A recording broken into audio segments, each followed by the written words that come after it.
when Marcus texted me, "Mom, we had to cancel the family trip. Finances won't allow it. We'll reschedule for later." I believed him. I worked all summer long, taking extra shifts while they, as they told me, were also working hard to recover financially. 3 weeks later, I opened Instagram and saw the truth. My daughter-in-law, Chantel, had posted photos of a Caribbean cruise. My whole family was there. Marcus in a crisp white linen shirt smiling under the sun. Chantel in a fancy, expensive coral dress. My grandkids Jamal and Naomi sporting designer straw hats that cost a fortune on those ships. Even Chantel's parents, Chuck and Eleanor Hole, were in the picture toasting with champagne. Everyone but me. The caption read, "Unforgettable family vacation." Unforgettable. That word felt like a rusty knife twisting in my chest. I stayed quiet. I didn't cry. I didn't yell. I didn't call them. I simply held my silence and continued with my life as if nothing had happened. But in that instant, something inside of me broke forever. 3 weeks after the discovery, my phone vibrated at 7 o'clock in the morning. It was Marcus. "Mom, I urgently need $6,000. Credit card issue. I'll pay you back next month." I read the message 5 times. Every word was a slap in the face. $6,000. Urgent as always, just like it had been for the last 8 years. My fingers were trembling when I typed the reply. "Ask your wife's family."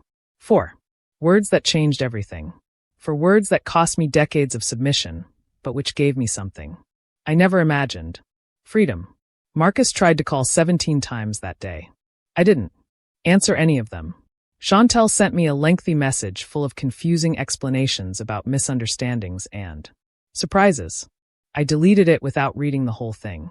That same afternoon, I went to the bank and closed the joint account we had shared for years. I canceled the extra cards they held in their names. I blocked the automatic transfers. And for the first time in nearly a decade, I breathed without feeling a hand on my throat. But to understand why those 4 words were so powerful, I need to go back to the beginning. I need to tell you how a 73-year-old black woman who worked her entire life ended up being the ATM for her own family. How a mother's love became a gilded trap she didn't know how to escape. It all started 8 years ago, when my husband Earl passed away and left me alone with a paid-for house, a decent pension, and some savings. I was devastated, but Marcus seemed even more affected. He was my only son, my reason for living, and seeing him suffer broke my heart. One afternoon, 2 months after the funeral, he came to visit with Chantel. They sat on the very couch where I'm remembering all this now. And Marcus took my hand with that tenderness he always knew how to use so well. "Mom, I need to ask you for something," he said softly. "Chantel and I want to throw a special sweet 16 party for Naomi. You know how she is so sensitive, so fragile. But with the expense of Dad's funeral and the economy, we just can't swing it. I know it's a lot to ask, but could you lend us $10,000? I promise we'll pay you back in 6 months." I looked at Chantel. She nodded. With a perfect smile, one of those she probably practiced in the mirror. "It's just a temporary loan, Ruby. We want Naomi to have a beautiful memory of this milestone. You understand, right?" Of course I understood. I was the grandmother. I was the one who had to understand. I was the one who had just lost her husband and needed to feel useful. I needed to feel like I still mattered to someone. So I said yes. I transferred the $10,000 the next day. Naomi had her party at an upscale private venue with colored lights and a chocolate fountain. I sat at a back table watching my granddaughter dance. Happily. They never paid me back. They never mentioned it again, and I never asked. 6 months later came the next request. "Mom, we need to remodel the kitchen. The pipes are old and there's a moisture problem. $8,000. Then it was Chantel's car because hers broke down. $12,000. After that, it was the private university for Jamal because the public option wasn't up to par. $45,000. $15,000 per year for 3 years. Each time there was a reason. Each time it was urgent.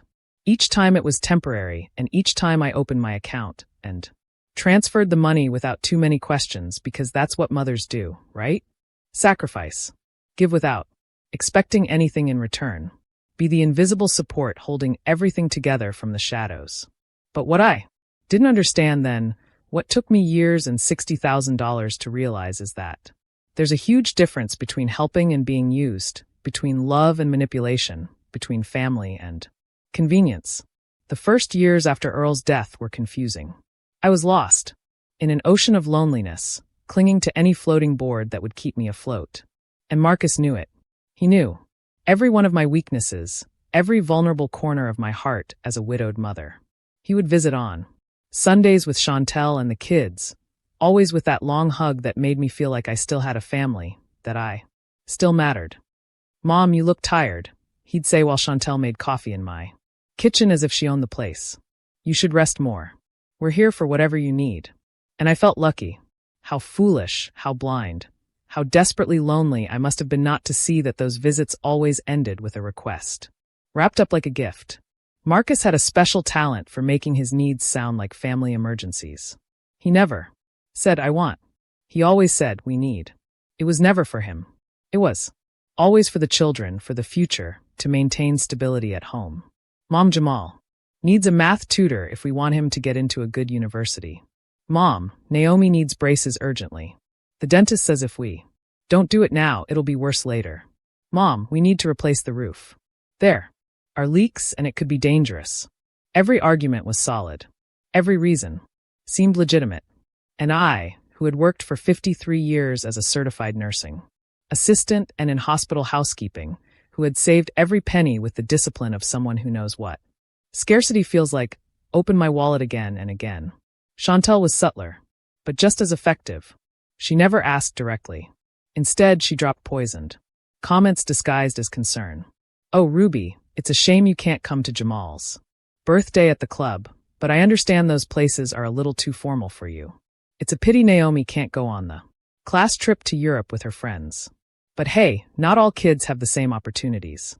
And I feeling guilty for having money while my grandchildren supposedly lacked something, ended up offering help that was never directly requested, but was clearly expected. $3,000 for the trip, $2,000 for the club membership, $100 for Naomi's green graduation dress, small financial bleedings that added up formed a river of money flowing in only one direction. There were signs I ignored, small alarms I turned off because recognizing them would have meant admitting something too painful. Like that time I drove past their house and saw a brand new SUV in the driveway, a shiny current year model with chrome rims reflecting the sun. When I asked Marcus, he said it was borrowed from a friend. 2 months later, I saw Chantel driving it. Or when Naomi posted photos of a weekend at a beach resort, and I mentally calculated that trip must have cost at least $4,000 just 1 month after Marcus told me they were struggling with cash flow. But I stayed silent. I swallowed my doubts. I convinced myself that I was misinterpreting things, that I was just a suspicious old lady, and that if I questioned too much, I would lose the only family connection I had left. The truth is, I was afraid. Afraid of being completely alone. Afraid that if I stopped giving, they would stop coming. Afraid of becoming a forgotten old woman. In an empty house, waiting for calls that would never come. So I kept being the generous mother, the involved grandmother, the one who always had an envelope of cash when needed.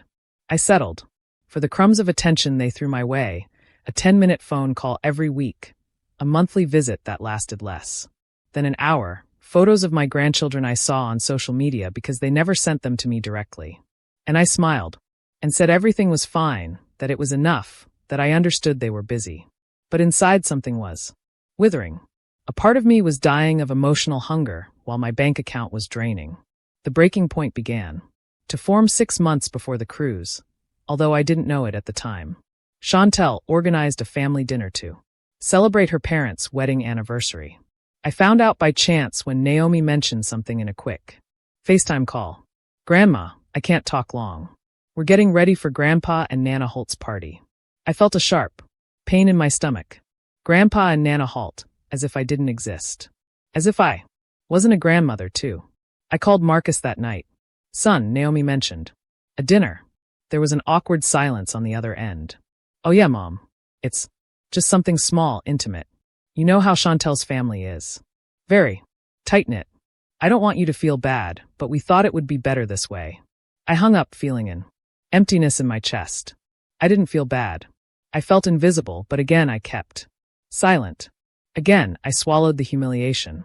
Again, I pretended I understood. 2 weeks after that call, Marcus showed up at my door looking worried.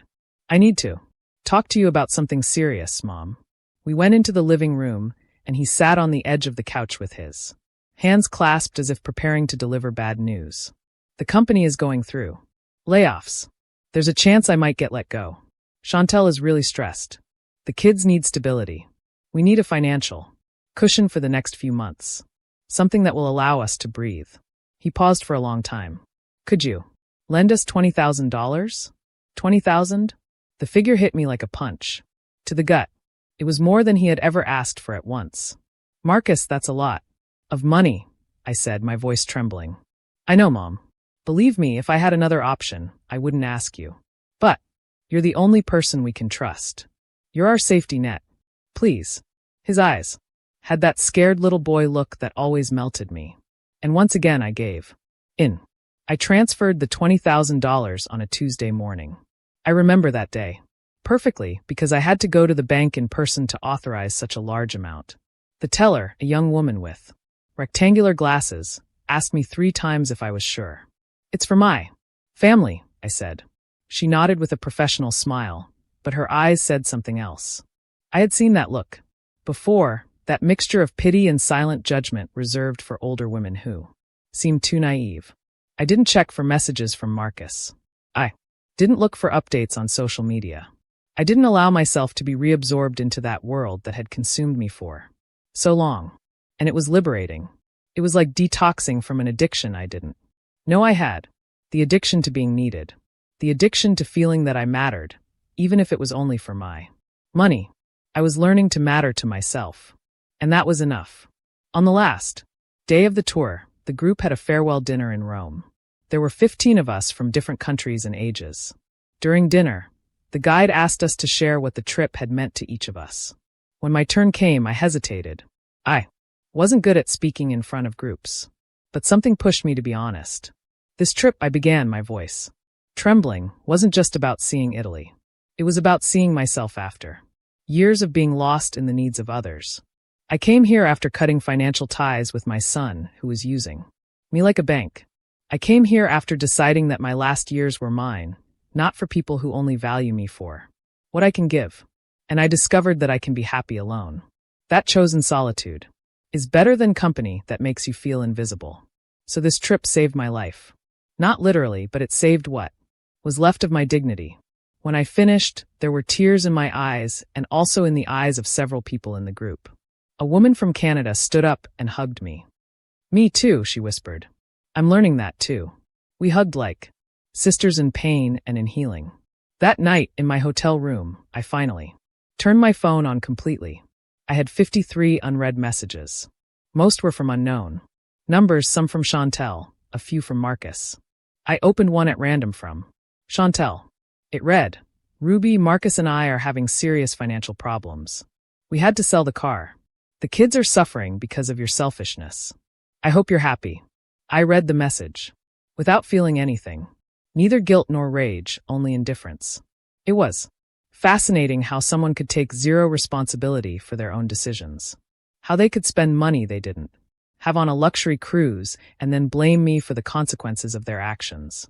I deleted the message. I checked a few more. All had the same tone. Accusations, manipulation, attempts to make me feel guilty. But this time it didn't work. The part of me that responded to manipulation had died. I deleted all the messages without replying to any of them. There was a message from Jamal. It was different. Grandma, I hope your trip is amazing. Mom and Dad are mad, but that's not your problem. I started looking for a job so I can move out on my own. I don't want to be part of this dynamic anymore. When you get back, I'd like to see you. Without them. Just you and me.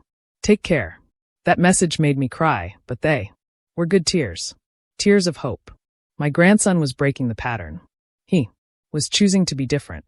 I replied briefly. Jamal, the trip was transformative. I'd love to see you when I get back. I'm proud of you for making your own decisions. I love you. Send. Then I turned off the phone again. Tomorrow I would fly back home, but I wouldn't be the same woman who had left. That Ruby had stayed somewhere between Rome and Venice. The one returning was stronger, more aware, more complete. The flight back was different from the outbound one. This time I wasn't looking ahead with nervous hope. I was looking back with gratitude. Gratitude for every lesson learned, for every boundary set, for every time I chose my peace over their approval. When the plane landed, Dot and Yvette were waiting for me. They ran toward me when I came out, and the three of us hugged, crying and laughing. At the same time, "You look different," Dot said, pulling back to look at me closely. "There's something in your eyes."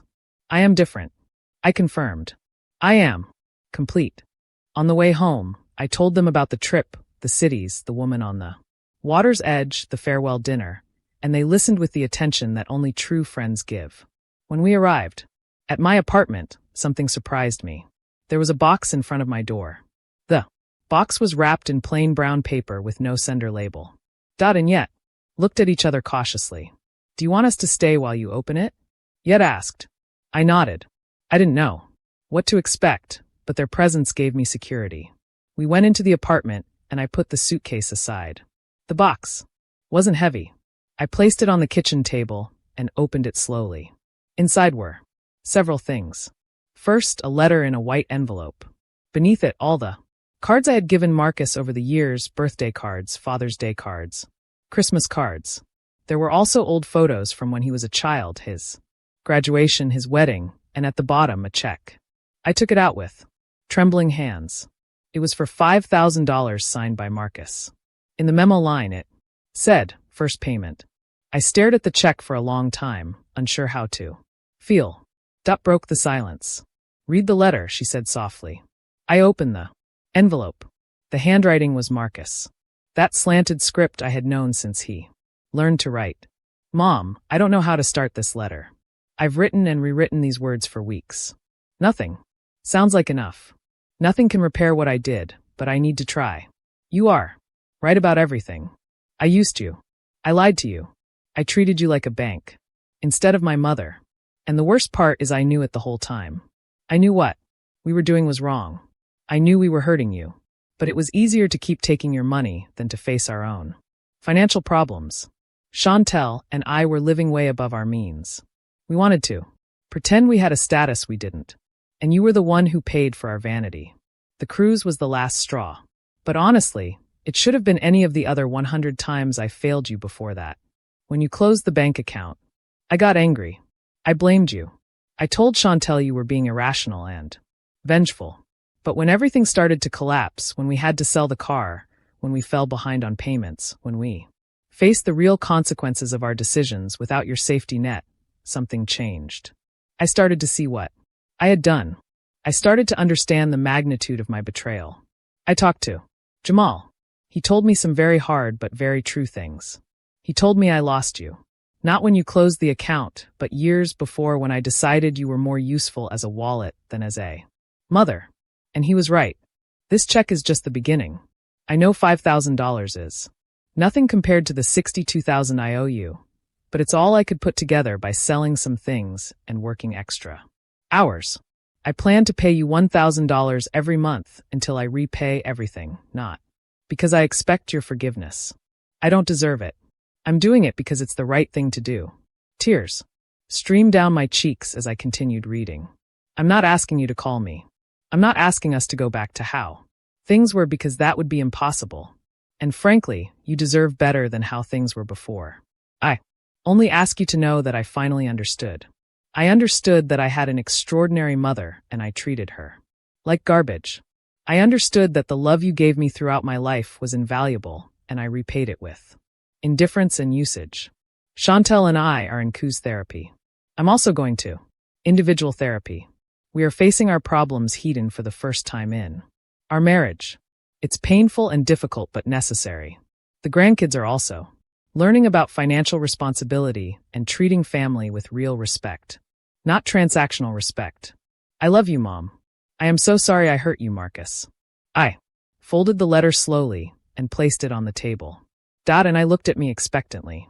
What are you going to do? Dot asked. I don't know, I replied honestly. Part of me wants to tear up the check and tell him it's too late. But another part a very small but persistent part, wants to believe people can change. Yet took my hand. You don't have to decide anything now. Let time show you if it's genuine or just another manipulation. She was right. I had learned during these months that not all decisions needed to be made immediately, that it was okay to sit with the discomfort of not knowing. I put the letter and the check in a drawer. I would decide later. For now, I just wanted to enjoy being home after a life-changing trip. My friends stayed that night. We cooked. Together. We laughed. I shared photos of the trip, and for the first time in years, my house felt full in the right way. The following days were about adjusting. I returned to my routine, but it was different. I no longer spent hours looking at the phone, waiting for messages that would make me feel needed. Instead, I filled my time with things I genuinely enjoyed. The painting class, walks with Dot, coffee with Yvette, and video calls with Jamal, who kept his word and began visiting me independently of his parents. These visits were different. He didn't come with his hand out. He came with stories about his new job, with genuine questions about my life, with real interest in getting to know the grandmother beyond the role she had played in their dysfunctional family. One afternoon, he brought me flowers. Just because, he said, because I want you to know I value you. I cried because finally someone in my family was giving me something without expecting anything in return. That was real family. 6 months after the trip to Italy, something changed.